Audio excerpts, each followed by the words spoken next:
I've been gone for a while. But guess what, everybody? I rise from the mist as your two-belted champion. Well, yeah. Guys, I am so happy to be back. I am so happy to be back with you for your NXT review. Guys, I apologize for being away for a little bit. Doing the double duty as champ. Took a vacation after, celebrated a little bit too hard. The John is in full effect. And that is me. We are. This is the John. Welcome to your KBW NXT and NXT UK review. It's your boy, the predictions champion, the undisputed predictions champion of AEW, of NXT, and of WWE. I'm basically the greatest of all time. My next shirt might just say the GOAT. But for now, that's not what we got. We have NXT and NXT UK, and I have a humidifier because I'm that damn good. Hold on, I got a little elephant head to put on too. Let's fire this stuff up. Poof. All right. See that? Yeah, I live a real life now, kids. So NXT has been kind of crazy lately. A lot of fun stuff going on with our boy Adam Cole and Johnny Gargano. Matt Riddle has been in the news a lot. Not necessarily just, I think I'm just going to put this like this. So you guys kind of have like an aura of like, ooh, he's scary. Yeah, look at that. It's like a mist of death. Hell yeah, guys. Thank you, little elephant friend. Hold please, bro. Oh yeah, see that? Bang. No one else does this. Let me know what podcast has their own humidifier on lock at all times. So yeah, Matt Riddle getting in a little hot water with a lot of his Goldberg talk, especially with him almost killing The Undertaker on that terrible pay-per-view, and so a lot has been going on with him. His push is obviously kind of taking a dive because of it. So you're noticing that with Matt Riddle. But he was also in action tonight. So I guess we'll start there with NXT, and I will kind of fill you in as we go, I guess. So as I go, we will fill this whole thing in. So Matt Riddle goes against Arturo Roose. And it was he won via ref stoppage, which I have not really seen all that much in WWE or wrestling in general, where they're doing it. Basically, they were kind of running it in a similar fashion to MMA, where once you kind of ground them and you start to really pound on them, the ref has no choice but to stop the match, kind of thing. That was what was going on there. So, I mean, cool. I guess, it's something different. It's a little bit of a different finish. So, of course, Matt Riddle, the original bro, getting his excitement on, and then a man in a man in a hood comes in, and I thought, oh no, is this Jericho from Fight for the Fallen all over again? But it wasn't. It was the return of another member of Sanity. Killian Dane re-enters NXT, and he re-enters him with a vengeance as he puts Matt Riddle through the stage with a suplex, and beats the living hell out of him beforehand anyway. So big, that's going to be a fun feud to watch in general, seeing Matt Riddle and Killian Dane go at it, and back under Triple H's tutelage. I think you're going to see the best Killian Dane you've seen in a long time, because we all remember when he was originally in NXT. Killian Dane had a huge chance at being a stud. You thought he was going to be the guy who came out of Sanity to really be a good single stud, because of how talented he really was and his look and everything. And he got to the main roster, and complete garbage. They treated him like complete garbage. Sanity never got off the ground. I think they might have been on TV 6 times, not counting like being a lumberjack in a lumberjack match or chasing the 24/7 title or something stupid like that. So I'm excited to see what Killian Dane will do this time around. I'm kind of excited in general with what NXT's been doing. I guess we haven't really talked since then, but the whole NXT bringing some guys back down. And I wouldn't say back down, I'm saying back over. Because down would insinuate that they're getting demoted. You're getting demoted to the better brand, you're not getting demoted. So I just get more excited each time I see these guys come down again.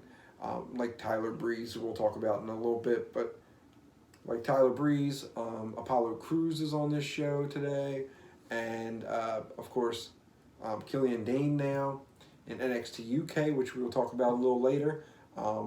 Alexander Wolf is a part of Imperium, which is really cool. You're getting a lot. You're seeing a lot of like this good talent come back, and I think now that they said with Triple H how he is going to be hands off with Raw and SmackDown due to the whole Bischoff and Heyman move, you're gonna get. I feel like that show, if it's not already the best show that WWE and in general wrestling produces. I love AEW. I think AEW is really hitting on something, but I think that they still have a ways to go to match what NXT does on a daily basis. NXT is just a great brand, and NXT UK is an equally great brand. They put out fire. It's just a good show. So you can't really say much bad things about NXT and NXT UK. It's my favorite brands. That's why I love being your NXT prediction champion. If I, God forbid, if I lose the AEW or the Raw title or whatever, the regular title, I'm not really that worried because all I really need is this, because this is the one I want to defend and this is the one I want to talk about the most because it's the best show on TV. It's an hour long and it's best hour you can get on TV. And then with NXT UK coming on right afterwards, best 2 hours on TV. As I said, so that was Matt Riddle. Matt Riddle takes on Arturo Ruiz, gets beat the hell up by Killian Dane. Killian Dane is back. Let's go. Then our boys, the Street Profits, who are doing it both on the main roster and in NXT, like your boy. So I totally get it. I too, as you can see here from my little friend, want the smoke. I want all the smoke. So the Street Profits are letting the Undisputed Era know that they want their smoke. And they said, and that fact is undisputed. Which Montez Ford looked like he almost shit his pants when Dawkins said that. Because that's like ultimate, we want the smoke when you use Undisputed Era's own catchphrase on them. So smoke, the smoke's coming. And I'm down to see the Undisputed Era and the Street Profits. Next up, we have fan footage was shown of Mia Yim demolishing Marina Shafir outside of a live event. Now, Mia Yim is on a rampage to take out Shayna Baszler. She has to, and she's doing the smart thing is, she wants Shayna one-on-one. She doesn't want her horsewomen to be anywhere near. So she figures by trying to take them out one by one, she's going to be left one-on-one against Shayna Baszler, which is a smart move. I like Mia Yim, man. The HBIC is that's the head baddie in charge. Hell yeah, I dig it. Bronson Reed and Dexter Lumis are fighting in the first round of the NXT Breakout Tournament. Now, Bronson Reed won this match, but I have to say personally that I was a little sad with this one because Dexter Lumis is a creepy fuck. He is a creepy individual, and I am really mad he didn't win this match. His look and gimmick and all that, as far as I was kind of I wanted to see a few more tournament matches from this guy. He is creepy. Just terrifying. His music was creepy. It wasn't even like music. It was just horror sounds. But nonetheless, amazing. So I have no issue with that ever. So, but yeah, Bronson Reed gets the win over Dexter Lumis with, I believe, a high flying move. But he's a bigger fella. But he did beat Dexter Lumis to move on in the NXT Breakout Tournament. So that's exciting for him. Congrats. Tyler Breeze is talking to, I believe, Kelly, and of course he runs into the Forgotten Sons. Forgotten Sons said only, this is not your original NXT, this is NXT now. We aren't your, what did they say? Oh, and when they said, this is where men play, and Tyler Breeze asked if Jackson Riker was, he asked Jackson Riker if he was Buddy Murphy. He said, or he did used to be Buddy Murphy, and it scared the shit. I would be scared shitless, honest to God, if you tried to start something with, with Jackson Riker. Jackson Riker is a scary individual. I don't like him at all, as far as like a person I want to stand next to or around or anything like that. He scares me half to death. So I actually was okay with, but Tyler Breeze said he is a man. He has a beard now. He's always very good on the mic and like just in general promo, voice skills. So I'm excited to see what they do with this. I believe, and just letting you guys know in advance, spoiler alert, because this is all tapings. So there were weeks of tapings in advance. Obviously, with the Forgotten Sons being a 3-membered group, and obviously they would probably be trying to go 3-on-1 against Tyler Breeze. I do believe that Fandango makes his return very soon in NXT to help his brother of the Fashion Police. So I'm looking forward to seeing Fandango back in NXT to get some work in and hopefully, renew them to. Fashion Police were good, but maybe like a less corny version, since now that you're back on NXT and you're doing things, So that's exciting to see. Breeze was very unimpressed, by the way, and he let them know that, guess what, boys? He's seen everything. So he's not scared of the Forgotten Sons. I would be, but I'm a little bitch, so I don't know. Next up, we had the Japanese sensation Kushida going up against, as we said, Apollo Cruz.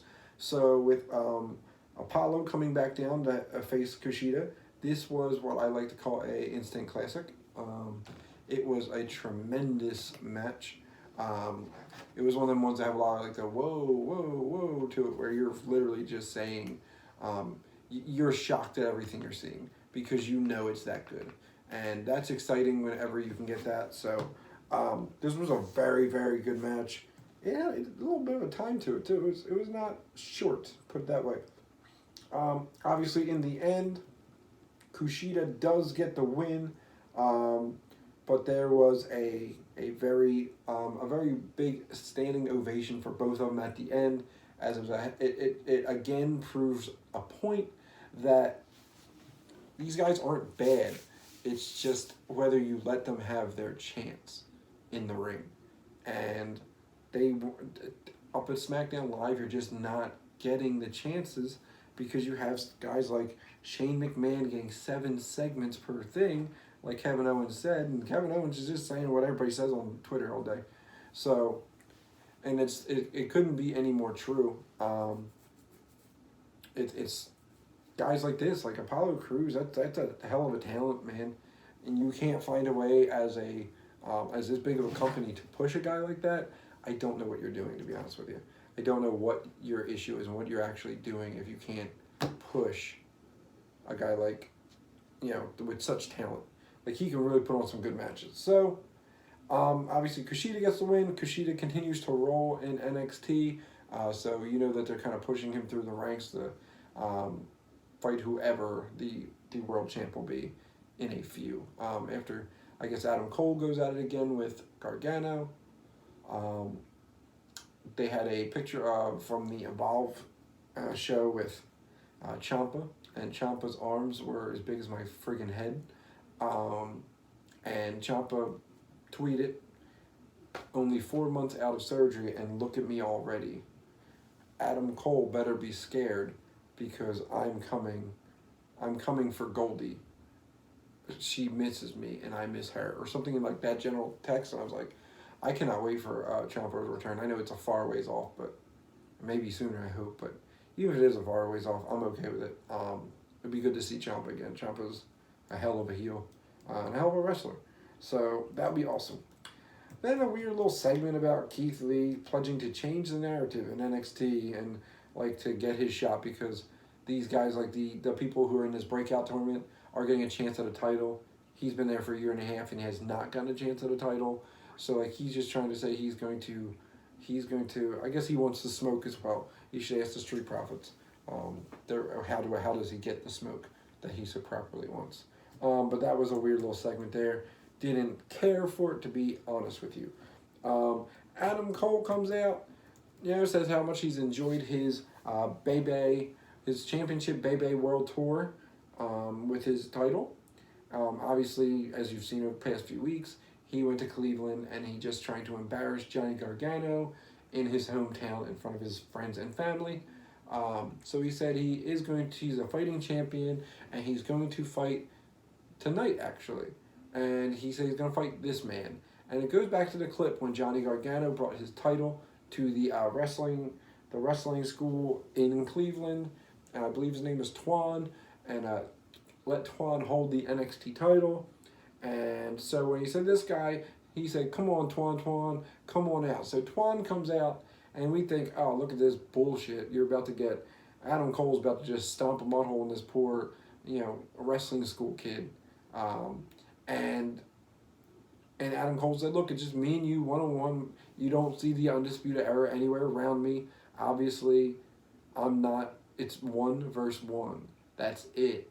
And that's when Twan went, "Oh, I didn't come alone." And Johnny's music hits. Here comes Johnny Gargano. They brawl, and Johnny was on a different level. He would not release his hold towards the end. He had the Gargano escape on Adam Cole in the middle of the ring. Officials were trying to pull him off. Personnel in general were trying to pull him off, and they couldn't. And he wasn't having any of it. He didn't care to. He didn't want to. It was pretty terrifying. So, but at the end, they were actually starting to boo him. And the people in Full Sail actually began to boo Gargano for basically being a poor sport. You know what I'm saying? So basically that was it. I don't have much else to go for that. That was the end of NXT this week. Overall, another good show. A lot of building. I don't know when the next takeover is, but a lot of building for some good matches coming up in the near future. Obviously, the breakout tournament is ongoing for the next few weeks. All overall very exciting. I am pumped to do it.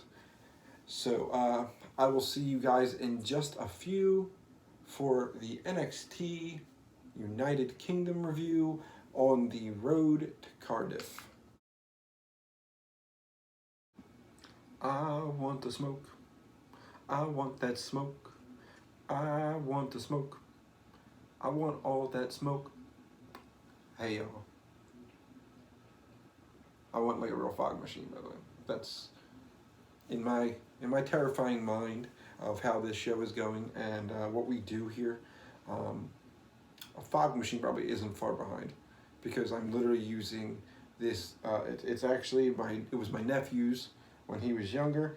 It's his child humidifier. So it's just a little elephant humidifier thing.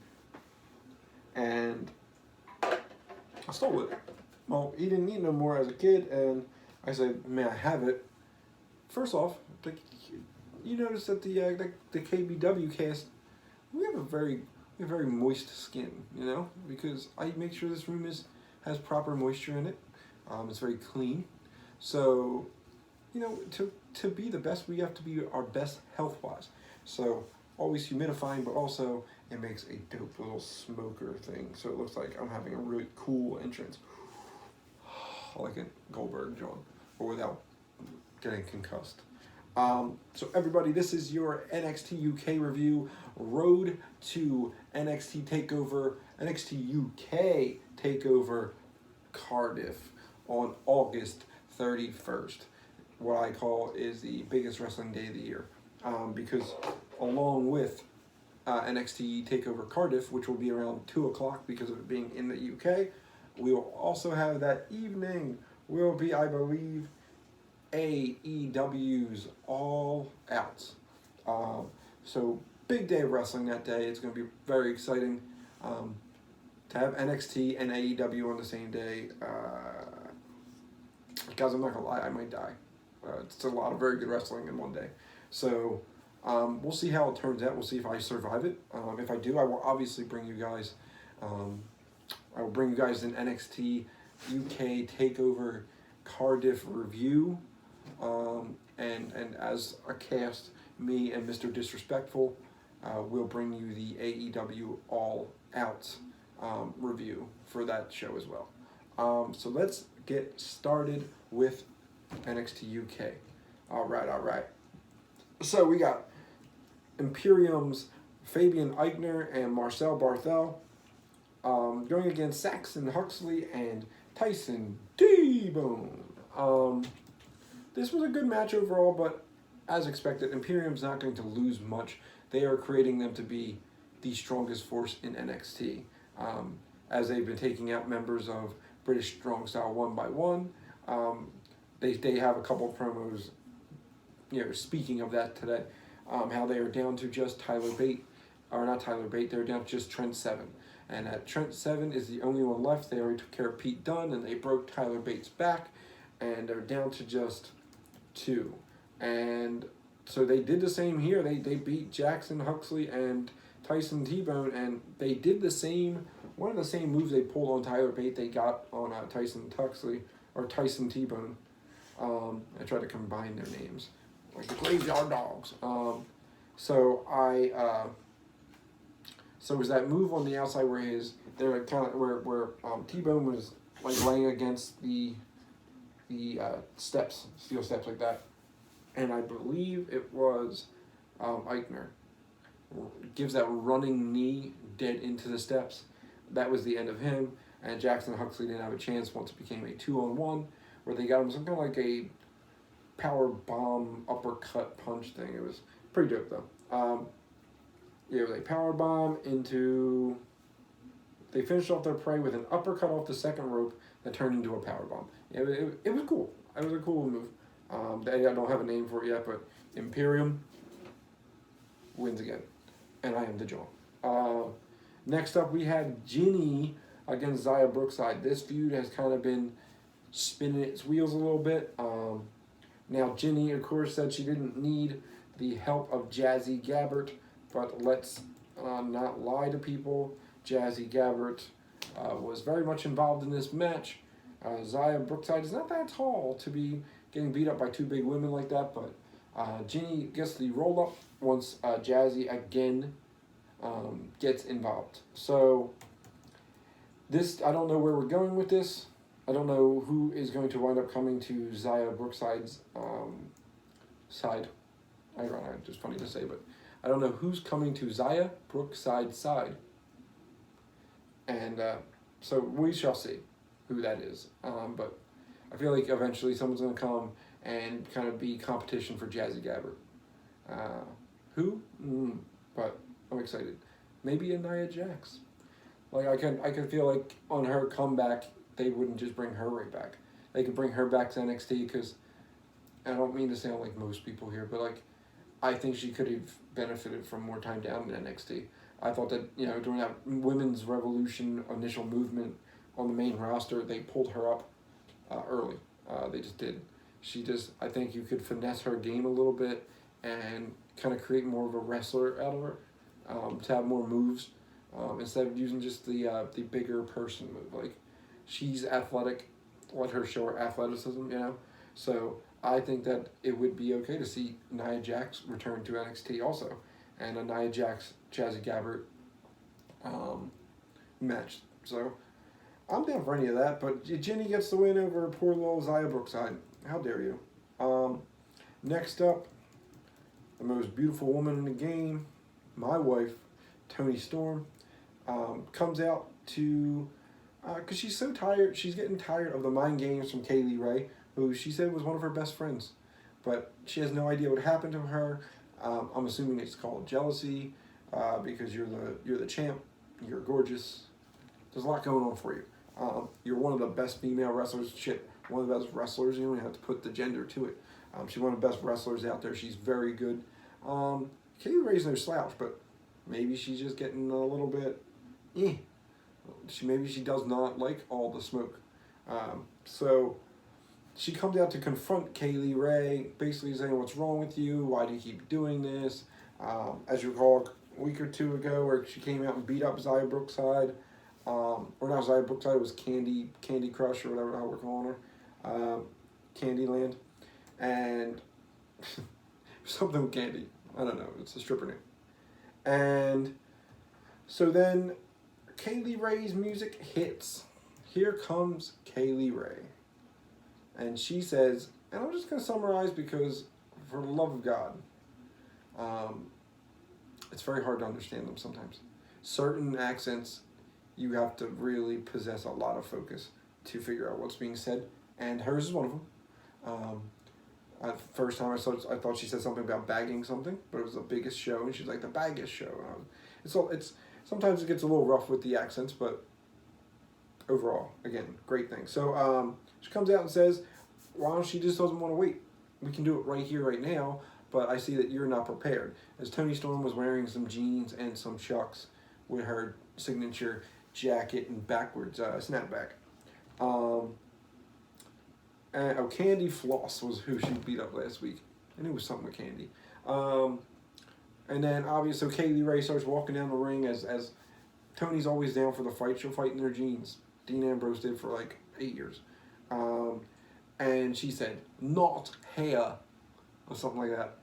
And she said that she's going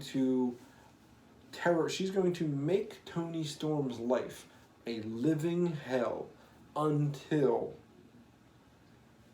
NXT UK Takeover Cardiff.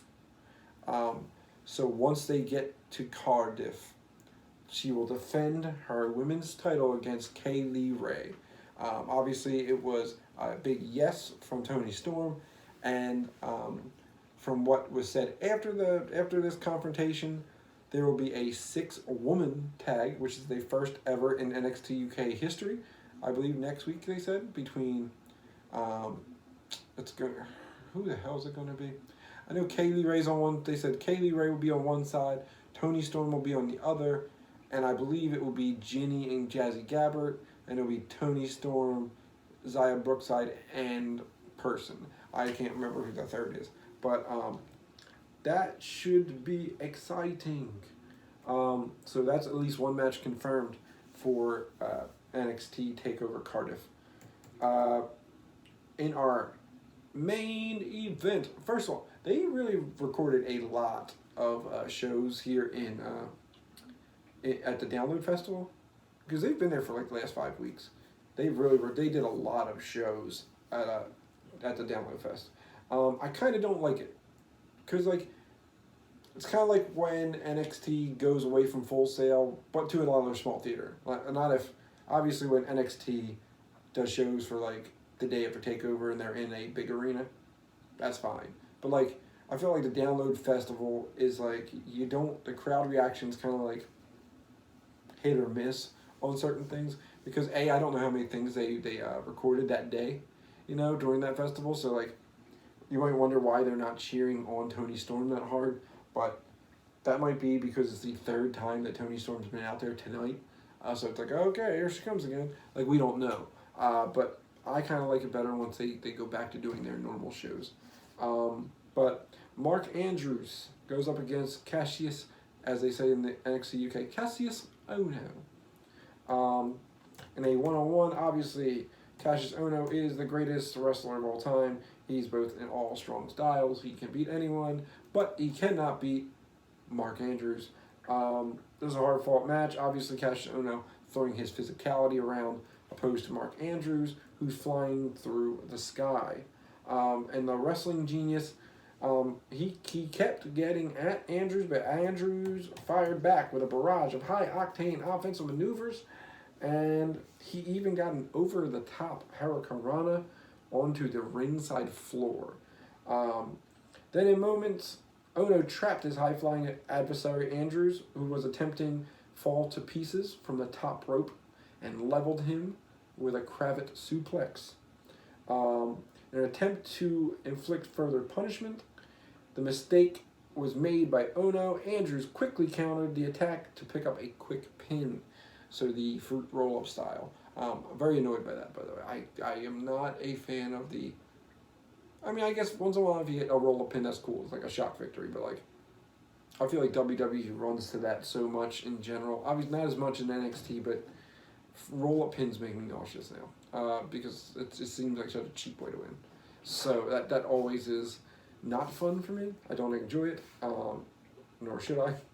So let me just see, before I get out of here, I'm just going to see if there's any late-breaking news and rumors that we didn't get to cover on our Raw and SmackDown review. Figure I'd give you guys a couple bits of news if I can, since I'm here.